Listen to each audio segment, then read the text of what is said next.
Power और सत्ता की सनक इंसानियत के लिए कितनी खतरनाक हो सकती है, इसका अनुभव दुनिया ने बार बार किया है। मगर फिर भी ये सनक समय समय पर बाहर आती रहती है। पिछले कई दिनों से इजराइल की सनक का शिकार ईरान हुआ। हालांकि दुनिया जानती है इसके पीछे अमेरिका का हाथ था, लेकिन अब अमेरिका का हाथ सामने से आ गया है, और हाथ ही नहीं बल्कि सब कुछ आ गया है। और इसी के साथ दुनिया तबाही का एक नया मंजर देखने के लिए विवश हो चुकी है।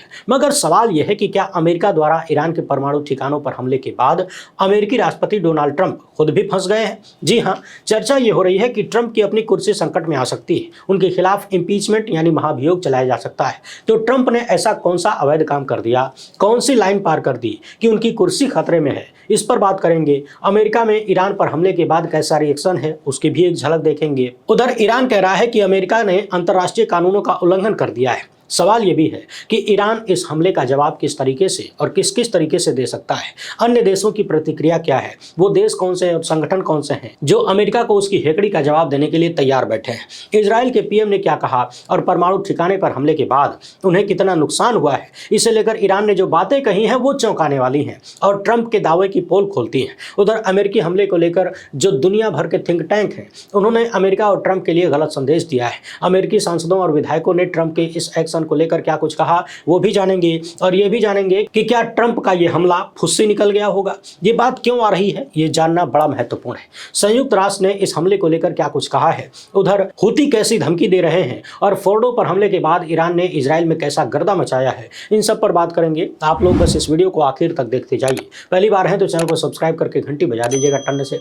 सबसे पहले थोड़ा सा ये जान लेते हैं कि हमले के बाद ट्रंप ने क्या कहा और अब किस तरीके से ट्रंप की कुर्सी खतरे में है। इसके बाद नए अपडेट्स पर चर्चा करेंगे। पिछले कई दिनों से इस बात की चर्चा हो रही थी और इजराइल लगातार ये डिमांड कर रहा था कि ट्रंप सरकार यानी अमेरिका ईरान के परमाणु ठिकानों पर हमला करे, क्योंकि अमेरिका के पास ही बंकर बस्टर बम है जो जमीन के भीतर तबाही मचा सकते हैं। तो ट्रंप ने खुद ही देश के नाम संबोधन में बताया कि अमेरिका ने इजराइल के फोर्डो समेत 3 परमाणु ठिकानों पर बम गिराया है। सुबह लगभग 4:30 बजे भारतीय समय के अनुसार यह हमला किया गया। वैसे तो ट्रंप का कहना है कि इस हमले के बाद ईरान का यह परमाणु ठिकाना पूरी तरह से तबाह हो गया। इसके साथ ही ट्रंप ने यह भी धमकी दी कि अब ईरान को शांति कायम रखनी चाहिए और अगर वो शांत नहीं रहता है तो बड़े हमले किए जाएंगे। ट्रंप का कहना है कि इन हमलों का मकसद ईरान को परमाणु बम बनाने से रोकना है और दुनिया को परमाणु खतरे से बचाना है। आज रात में दुनिया को बता सकता हूं कि यह हमला एक शानदार सैन्य सफलता रहा। यानी ट्रंप के अनुसार ईरान के परमाणु ठिकाने पर हमला करने से पूरी दुनिया परमाणु खतरे से बच जाएगी। ये बात वही ट्रंप बोल रहे हैं जो अभी 2 दिन पहले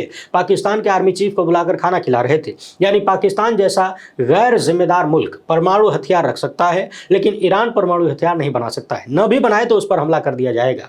आगे सुनिए। ट्रंप के अनुसार ईरान के फोर्डो, नतांज और इस्फहान जैसे परमाणु ठिकानों पर हमले किए गए। अपने भाषण में ट्रंप ने कहीं न कहीं अमेरिकी जनता को उकसाने का काम किया। एक तरफ ईरान को धमकी दी कि भविष्य में और हमले बड़े होंगे अगर ईरान कुछ करता है तो, और बहुत आसानी से हमले कर दिए जाएंगे। दूसरी तरफ कह रहे थे कि ईरान 40 सालों से अमेरिका मुर्दाबाद, इजराइल मुर्दाबाद कह रहा है, हमारे लोगों को मार रहा है, हमारे लोगों के शरीर के चिथड़े कर रहा है, हमने 1000 से ज्यादा लोगों को खो दिया, मैंने पहले ही तय कर लिया था कि अब ये सब नहीं होने दूंगा। तो कुल मिलाकर ट्रंप का 2-3 दावा रहा है। पहला तो ये कि सफल हमला हुआ, दूसरा ये कि ईरान का ये तीनों परमाणु ठिकाना तबाह हो गया, तीसरा ये कि ईरान को शांत रहना होगा। यानी ट्रंप ये भी दावा कर रहे हैं कि उन्होंने दुनिया को बचा लिया।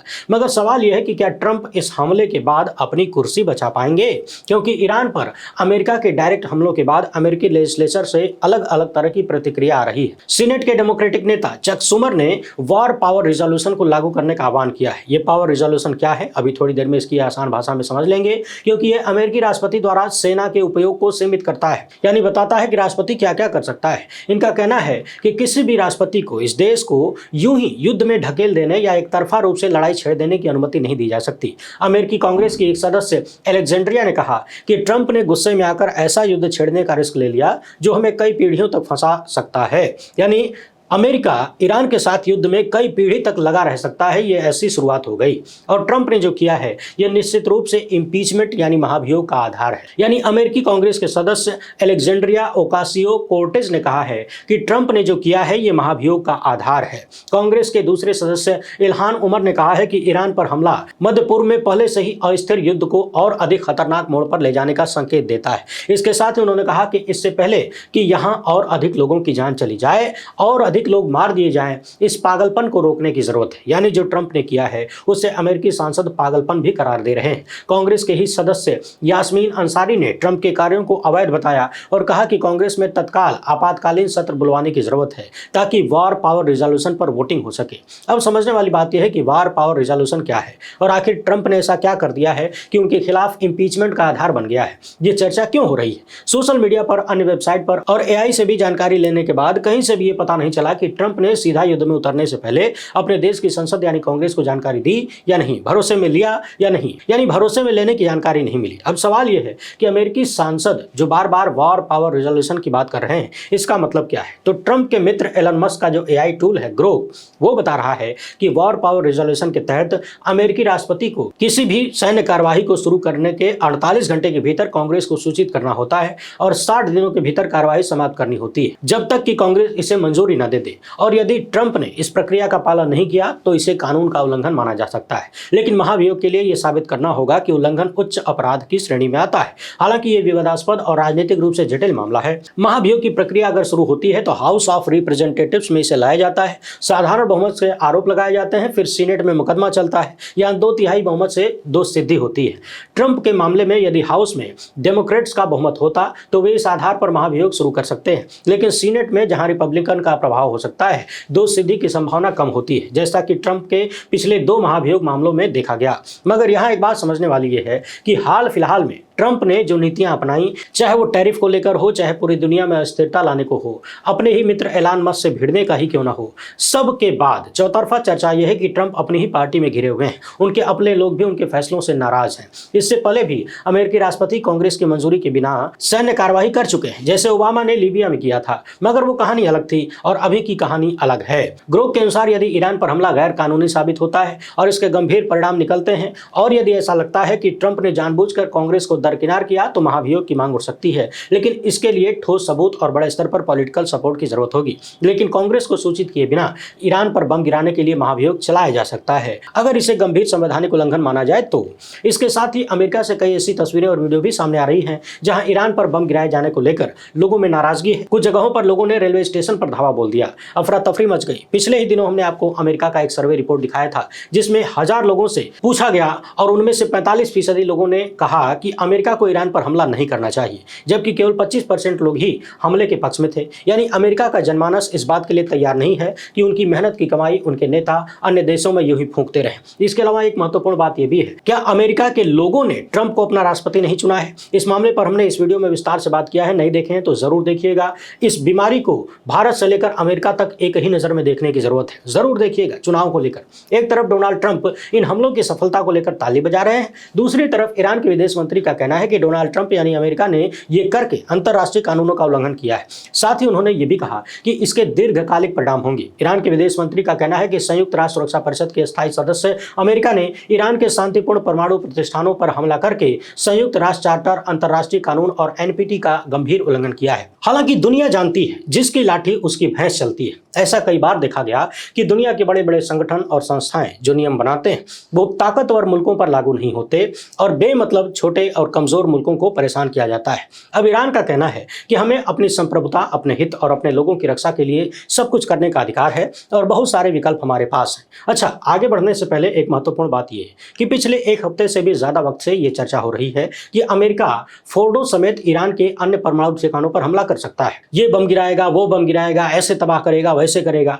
दुनिया भर की चर्चाएं हो रही थी। तो सवाल यह है कि क्या ईरान के लोग और वहां की पूरी व्यवस्था, परमाणु व्यवस्था, क्या वो लोग चौकन्ने नहीं हुए होंगे? क्या उन्होंने जस के तस चीजों को छोड़ दिया होगा? यहाँ कहानी तो ठीक वैसे ही होगी जैसे पाकिस्तान पर हमले से पहले भारत ने उसको सूचित कर दिया कि हमला करने जा रहे हैं और ये बात विदेश मंत्री ने बताया तो क्या आतंकवादी अपने ठिकानों में बैठे रहे? जाहिर सी बात है सब भाग गए होंगे। उसी तरह से जब इतने दिनों से लगातार चर्चा हो रही है कि अमेरिका बम मार सकता है, हमला कर सकता है, तो क्या ईरान ने अपनी चीजों को हटाया नहीं होगा? और फिर जब उसे इस लेवल तक का डर दे दिया गया है कि इजराइल और अमेरिका मिलकर उसे परमाणु हथियार नहीं बनाने देंगे, जो कि वो नहीं बनाना चाहता था, लेकिन अगर बनाना ही चाहता था तो क्या वो और तेजी से नहीं बनाएगा? और कौन जानता है पहले से ही बना लिया हो। यह भी तो हो सकता है कि उसके और भी परमाणु ठिकाने हो जिनके बारे में अमेरिका को और इजराइल को पता न हो। और फोर्डो समेत 3 स्थानों पर जहां हमला किया गया, ये तीनों सिर्फ दिखावे क्यों? क्योंकि होने को तो कुछ भी हो सकता है। अब तक कौन जानता था कि ईरान के पास इतनी जोरदार मिसाइलें हैं, जो इजराइल को धूल चटा देंगी। इजराइल और अमेरिका को तो यही लग रहा था ना